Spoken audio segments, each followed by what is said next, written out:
and welcome back to Talking Shop in the Shop. I'm your host, Frank Chardo with AutoPlans.com, a division of PKAD Architecture and Design, and we're back here again in downtown Bay Shore at Salt and Barrow, owned by the Flint family here, great brother-sister team. They've been gracious enough to let us use their little lounge area here, and I'm delighted to have in the back in the on the podcast Ben Jackson, Tony Jackson of Ben's Contracting out of Freeport. Yep. And we have Jamie Gallagher from Fairway Loans, Fairway Mortgage, who is a loan officer. You've been doing this, 3 months? Yeah, 23 years. 23 years. Couple 23 years. And Tony, Ben, you've been doing this since you're 43 years. 43 years. Since I was 19. Since you're 19. You're still supposed to say I look too young for that. Yeah. I'll let your brother rib you. I was 14. But Right. So you had your army mitt in your pocket and baseball mitt, and then you're putting windows in. So it's great. We got a local family firm, and long-standing relationship, and a veteran of the mortgage industry, and things are a little upside down right now. A little tough industry. We call it a season. Yeah. It will pass, but it's a season. Yeah, right. But things are, you said, lighten up a little bit. Things are softening. It was a little extreme for a while, and we're getting back to normal business. Yeah, great. So on this episode, this is kind of a unique, we've done other roundtables, in real estate transactions, and you go back into that, into the podcast, and you can see what goes into the transaction. But now maybe we're talking to the homeowner or someone in the industry that they've transacted, they have the new house, maybe they've lived there for a year or two, and twins are on the way. And the house that you bought that you thought was going to fit your family no longer is probably going to fit the family.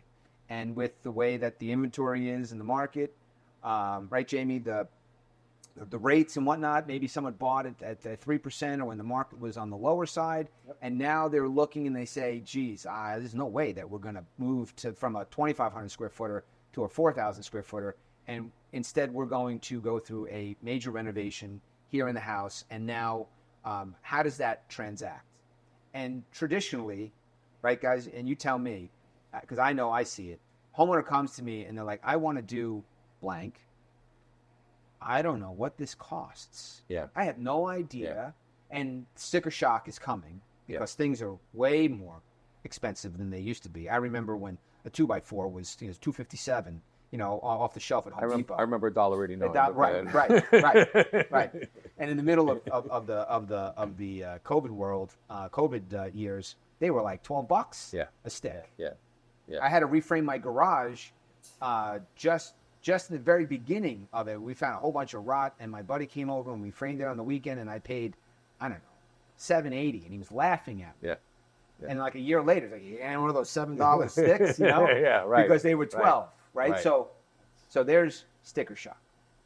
So what we wanted to do today was put the money man in the middle of this, because that's a very different process that I think is really ideal for the homeowner, for the end user, to be able to navigate this thing and say, I got a big capital expense, where is this money coming from? And we equate it all the time, you have to know your budget before you go purchase. Someone says, I want a new car.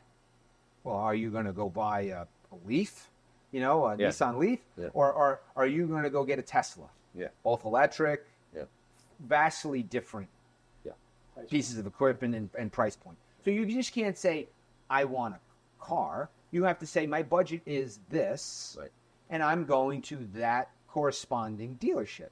Right. If your budget is 20, you don't roll into the Tesla dealership. Right. Makes sense. You just don't. Right. In the same breath, you have to establish dollars and cents before you start, I want this and that, right? Yeah. In our world, we're always going through what's called the program. And the program is, your needs, wants, and wishes. What are the goals of this? I got twins coming on the way. I got triplets on the way. I'm hyperventilating just thinking about that. I had 4 sons, but they were spread out, and it's still a heavy lift. 2 or 3 at a time is a tough one. But So they're going to go through this, and it's traumatic, number one, financially. It's traumatic, number two, emotionally. There's time, talent, and treasure, and you need to bring in, really, you need to have, dollars have to be, the budget has to be established, it has to be designed, and then it has to be ultimately built, right? And then there's the town part of it that's providing all the oversight, sure. right? So we're going to maybe leave the town side out for now and just talk about this pre-launch before the first cubic yard of concrete is poured, before the forms are ever, before the trenches come. Yeah. Everything happens first on paper, right? Yeah. So let's, Jamie and I, we share a potential common client. They came to us in this one instance up in Islip Terrace, and they had a smaller scope, and we kind of worked it through. And then they came to me and they said, we can't move. There is another child on the way, and we're going to increase our scope of work.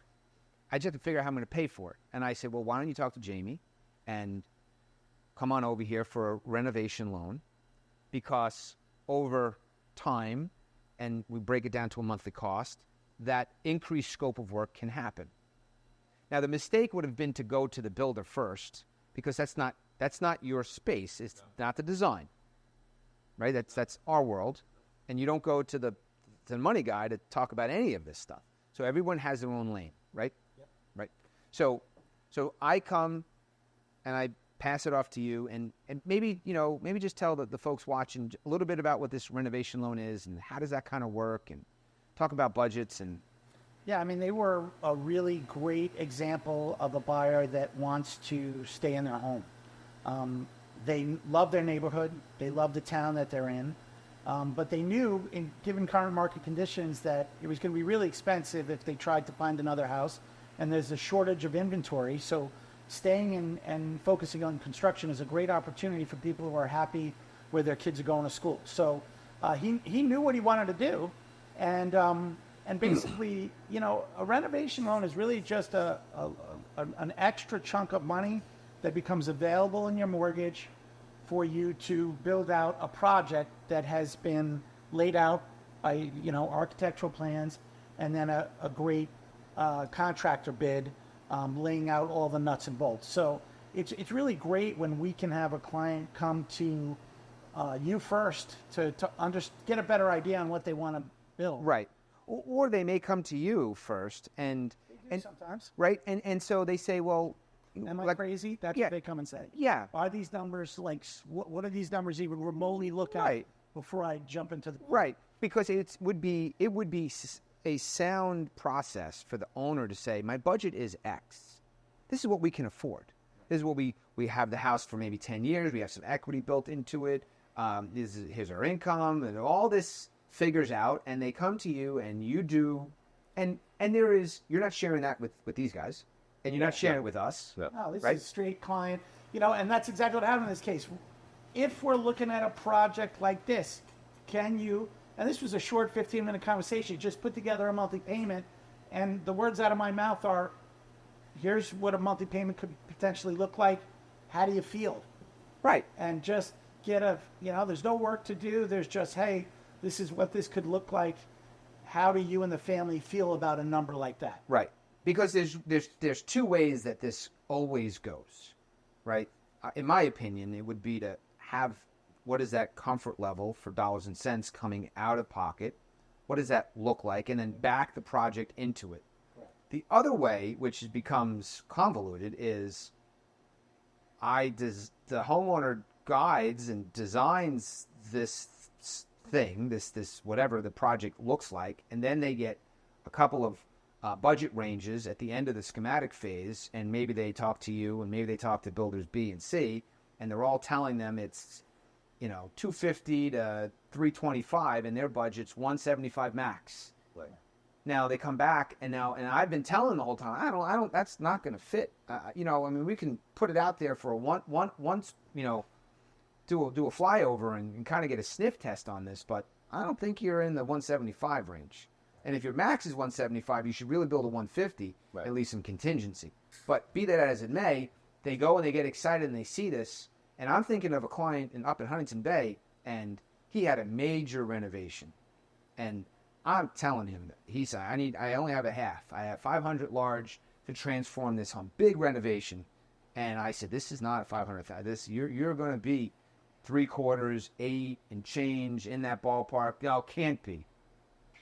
And then he goes and he gets his bids, and they're all coming back 800-ish. Yeah. And there's just this disconnect. Yeah. It would be far better to come and say, what can we afford? And then say, we're going to build to what we can afford. Start with that in mind. Yeah, and that's a short conversation, where I come in the beginning, 15 minutes, just clients feeling me out, seeing if I'm likable and, knowledgeable, and then just giving them some ballpark payments to say, okay, let's go back home, and this is something that we then want to make a move and right. So then they would either come to us, or we're already working with them, and we take them through the schematic phase, right, which is light on detail, but it's in full 3 dimensions, right? We've secured surveys, and we've done, of the property, and then we've scanned the house, and we've done a building survey, so I know what the house and how the structure's built, and now I start saying, okay, well, all right, we need a bedroom, a master suite upstairs, and another playroom, and a nursery, or whatever that looks like, and then that gets built out, and it's enough for now to bring to you and to get this range. Yeah, at that stage, we take the drawings, we go through product selection, we go through possible unknowns. Right. We go through, you guys are great and architects are great, but you can't see into the walls. So you may say, hey, we're removing this wall, let's make sure there's nothing in it. We spoke about so it you might earlier. do like a probe. Yeah, if the Open up a little customer is willing, and we can put plastic over it, or we could finish it and repaint it, however the customer likes it. Right. So if they're serious about doing the project, we want to eliminate the unknowns. The unknowns go back to everybody here, because now you have to redraw it. Now we have communication. Correct. Now we have more work, and now they have to come to you and say, we need another 20 grand because we had this problem. Right. Or even our finishes. We pick finishes, and it's a little more than we spent, but my wife loves the tile. We have to have it. Right. And then they may come back to you and say, well, what does that do to the number? Right. Right. We need an extra 30 grand on this because we want to upgrade our finishes. Then you'll do the math. Yeah. Right? Yeah. And then how does that work? What is that process like? I mean, if we have a general idea on where a client is on a project already, I educate borrowers very simply. Every $10,000 is $60 a month. It's an important number for people to know. Sure, absolutely. It just allows them to take a breath and make a good decision. The privilege of getting to know PKAD architecture is that a lot of people have had to do the very laborious side of full architecture. You give them a much shortened learning cycle and starts to bring them into a place of understanding as you meet with, transfer them over to a great contractor like you guys. So it's great when they can get an idea from you guys about what's really happening. But making adjustments to numbers, once I have a grasp on the borrower's qualifications, is very simple. Yes. So they can come back now, have a conversation, and say, it looks like... You can come back 9 times. Right. We need maybe another 60 on this. And it's very quick for you to say, well, that's going to be Yes, no. $180 extra a month. Yeah. And they go back and they sit and have coffee and say, can we swing another $180 a month for however many years? And if that makes sense to them, and they make decisions, because I think Patton said it, decisions are easy once you have all the information. That's right. Exactly That's right. right. Absolutely. What I do. When I go to the house, I want to go to their house. I want to see it. Right. Once I have the initial drawing they're discussing. And then I'm going to interview them. I want to know. So what are you putting into here? What is going into this? Right. How are you building this? I want to see it. Right. That's that way I can give a budget. Right. Right. Yep.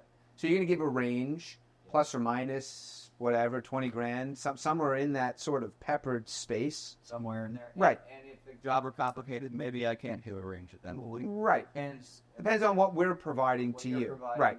We take them to a certain... Usually you can. Yeah, with our work. Yeah. With our work, because I'm giving you full 3 dimensions. Exactly. The homeowner, as they're not guessing what this is going to look like. What when I it's done. meant is sometimes customers come to me first. Right. And that's a mistake, I Yeah. think, yeah, but they come to me because they don't know any better. they know about us. Right. And then we go to you. Right. Yeah. But ultimately, it's going to come back to us, and this is maybe something that everyone really does need to understand. We don't work for Ben and Tony. Tony and Ben don't work for us. Same with Jamie. Jamie, we're Yeah. all independently working Yeah. together, but there is a process that yields success, right? I have a dear friend of mine whose father-in-law is a master fig grower. He has this thing down to a science. And if you do what he says, your fig tree produces ample figs. Why would I not do what the old man says? Right. This old Italian guy from the other side says, it needs sweet. It needs to be sweet. You put the lime in here at the beginning, and you do this, and he has the fruit on the tree to reveal it. So we're just trying to help you understand that there is a process, and it's unfortunately not really spoken about. I don't know why, but there is a process. It's funny because I always use the analogy of it's the wolf watching the sheep. You want to design it independently. You don't want me to tell you, no, we don't. Wall's that thick. What are you kidding me? Listen, there's discussion back and forth, but I don't have control over you because I'm not paying you. Right. We work together. Same with Jamie. Correct. Jamie, how much are they getting? We'll price it that way. No. You deal independent Correct. with the owner. We'll give them a budget number. They don't even have to tell us what's available. In the mortgage industry, you're more compliance than really anything else, right? So you're regulated. I finish up conversations with clients and say, your personal information to personal information. We're here to say, hey, they fit for this project that they're talking about, and if they come back to either one of you and say, we want to make it bigger or smaller, it's my job to just say, yes, this still fits, Right. and we can meet the needs of the Right. And even with the independents, we do work together. Yeah, Hey, absolutely. Frank, I have this other way of doing it. Does it work? Right. I'm not going to tell you this is how I have to 100%. do it. Right. That's exactly right. I don't frame. Right. Could I? And I don't design. Yes, Yeah, right. maybe. Right. But you don't want to pay me to frame Right. your house, right? Right. I'm fussing around the house as a homeowner. You do a little bit, but I'm not gonna start cutting roof rafters and getting this. That's just not. I'm sure I can get by, but Not what you do. not what I do. Right, exactly. And so the same way that your information is kept the same, and to your point, we don't work for you. And in fact, in New York State, it is a fine punishable up to a Class E felony for a non-architectural firm to provide architectural services. So you can't be a builder and say, we'll include this. You can't be a non-licensed, you can't be a designer and go get a rubber stamp, meaning you find a semi-retired architect who's never been to the job to stamp your work and pass it off as your own. Those are all Class E felonies. You need to be a licensed, the owner of the architecture firm needs to be a licensed professional providing the services, not the other way around. So it is our responsibility to say the homeowner's going to come talk to me, and there are going to be information that we publicly release to you, but there's no funky stuff that goes on. And it happens, right? It happens. It's protection does.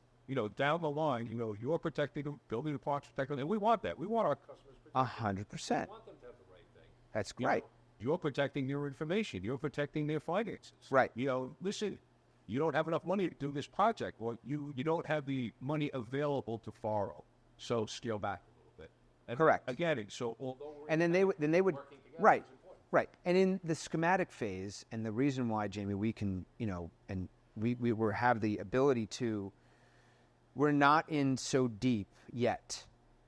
The structure hasn't been figured out. The technical drawings that someone would think about when they think of construction drawings, right, blueprints or CDs or whatever homeowner wants to attach that to, where you see steel size and footing size and wall details and sections and pages of notes. That comes after everything has been sorted out. And we know that the money's there for it and that they're happy with whoever they're going to be building this with. And there's no reason to go to all of that trouble if you're never going to build it. This doesn't make sense. Right? So we take it to schematics. We share it with you. You're going to get a bid range. They're going to come back and say, well, this is the number, and they come back to James, right? Yeah. And it may not work. Shorten the learning curve. Right.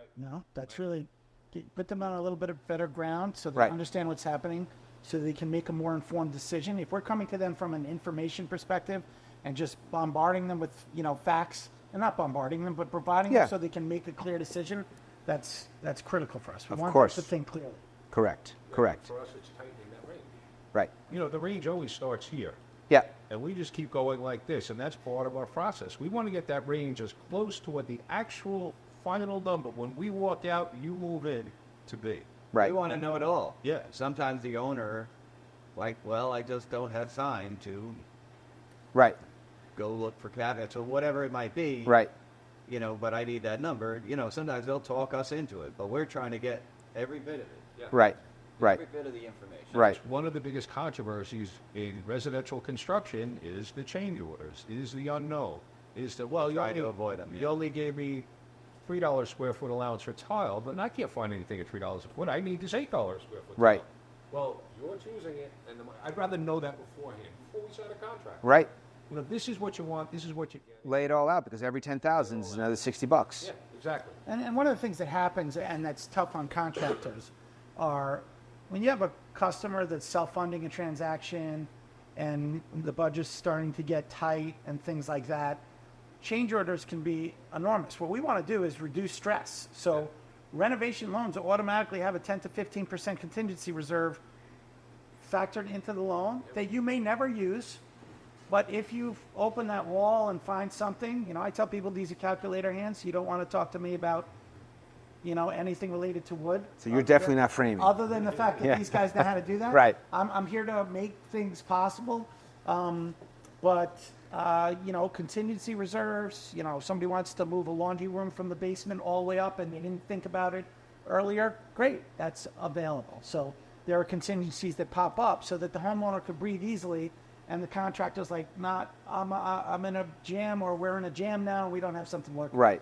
Right. Flexibility inside. So in that product, that financial tool, you're building in a dollar amount that is not released unless needed. It's fallback position. If they don't use it, It goes right It down goes to the bottom line of the loan. of the loan, And their number drops. project is $10, $15, $20, $30,000 Less. less. Right.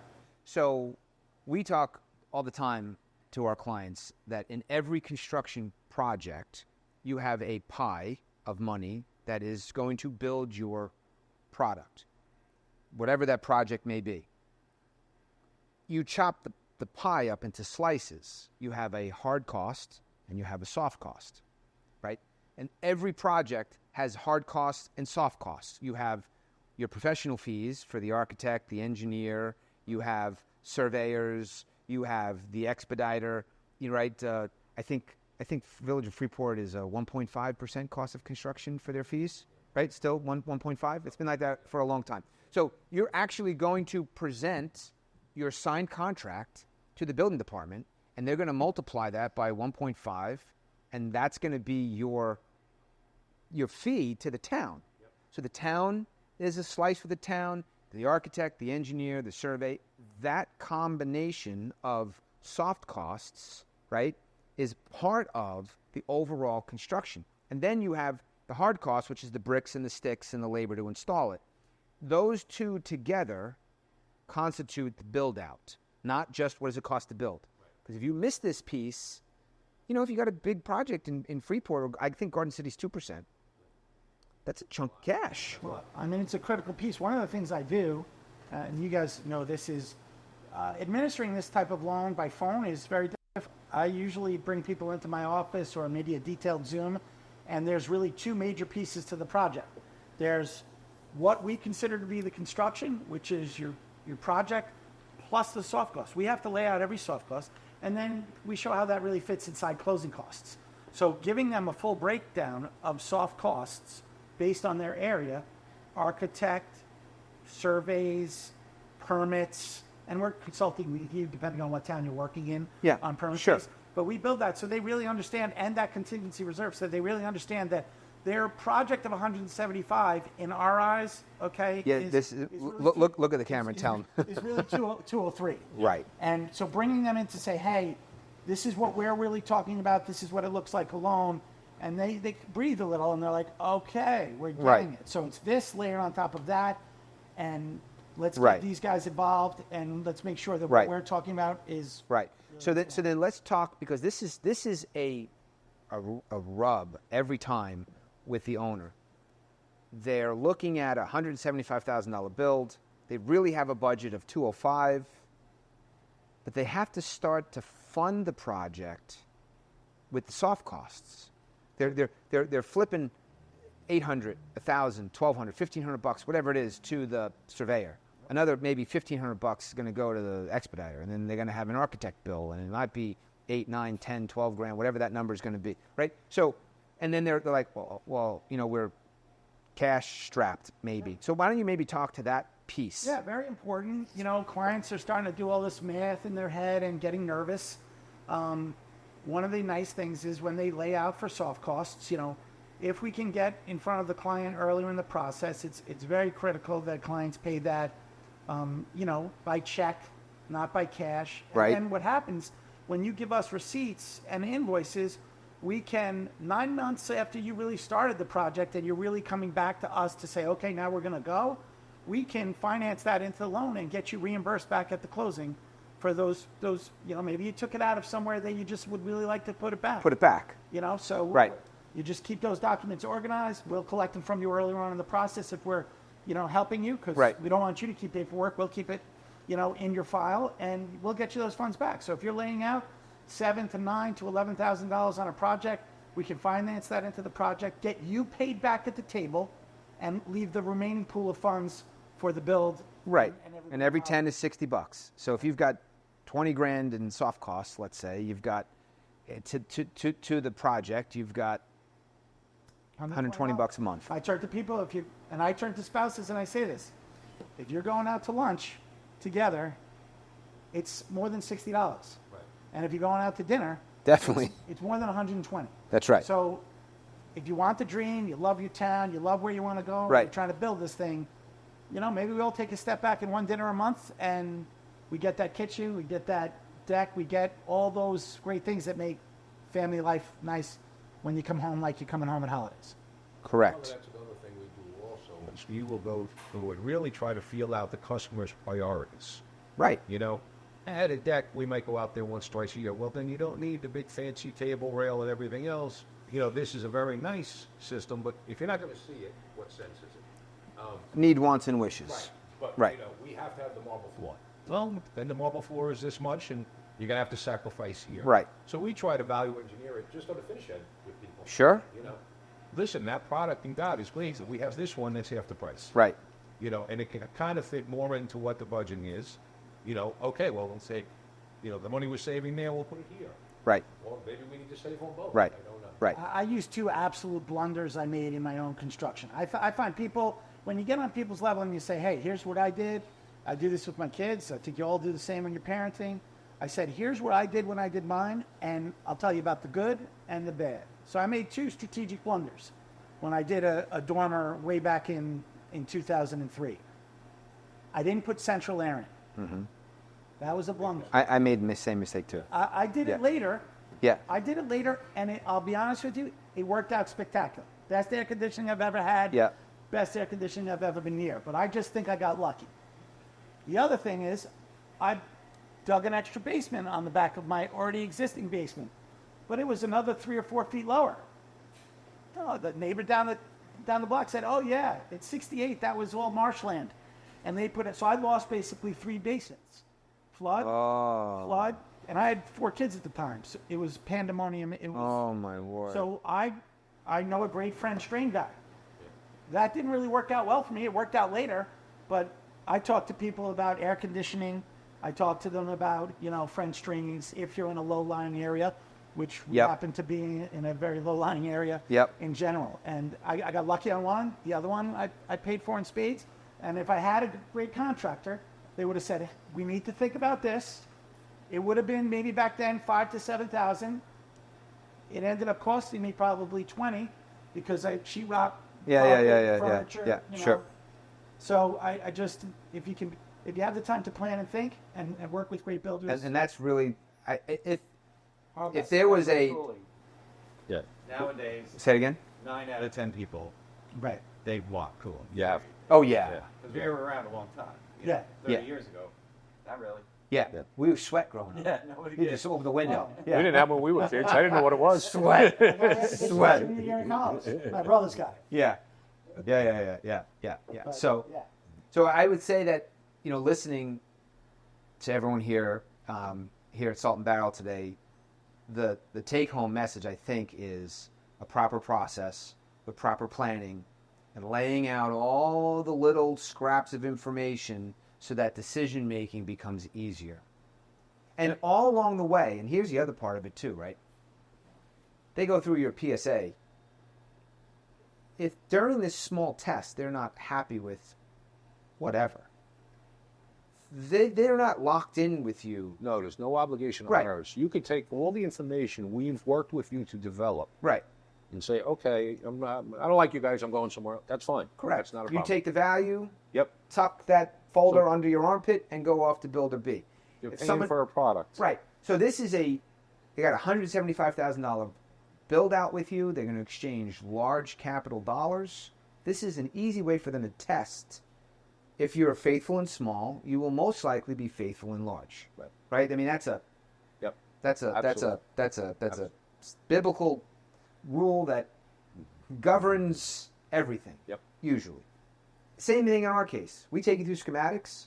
We've secured a survey. We've secured all the content. We've done a file search. The expeditor knows what they need to know. All that information. We've measured and modeled the house. We've gone through schematics. If someone's just not happy during that process, we have no problem saying, take your survey, take your building survey, Right. your existing conditions, and we'll give it to whoever you want to work with. So there's these easy onboarding points that there's not a life sentence.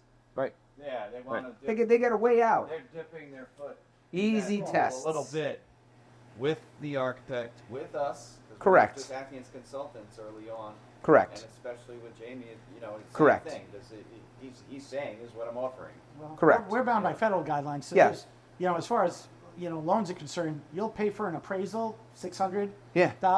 And then everything else is collected at closing. Right. So there's no, Right. no, we're not here to handcuff you. We're not here to tie you down. Right. We want to give you a great experience because we really want you to tell other people about us. That's really what we're Right. But ultimately, and the point of gathering here and putting off, I was with one of the last episodes that went live in December. I was with Ray Renault, who's a real boutique high-end architect out of Shelter Island. Ray's great. Ray, we love you. Great work, does fantastic stuff. Right, big luxury market, real high custom end stuff. And Ray was a guest on the podcast, and he said to me, he looked at me, he goes, "So why are you doing this, Frank? Is this like a hobby of yours?" And I was like, my eyes started to twitch. Like, this is a hobby? This is no. I got other hobbies. This is not a hobby. But we see a need, the way that you saw a need. Right? Your father, you told me once before that don't complain about something unless you're willing to fix it. So this is, when I sat with my partner and we said we're going to put this podcast together, it was to be able to put subject matter experts in the room together so that we could give the folks at large, whether you be a homeowner, whether you be a realtor, whether you be somebody that's attached to the real estate market, how should things run? And we hope today that we were able to give you a little bit of value, that you're able to glean a little bit from this, and it helps you make good decisions because you've maybe thought through the process and said, yeah, let me get all the information. So we appreciate that you spend the time here with us and give us a watch. And Jamie, thanks for coming in. Great to And be Ben here. and Tony, thank you so much. And so from all of our families to everyone watching, we want to wish you the best. And thanks for spending time talking shop in the shop.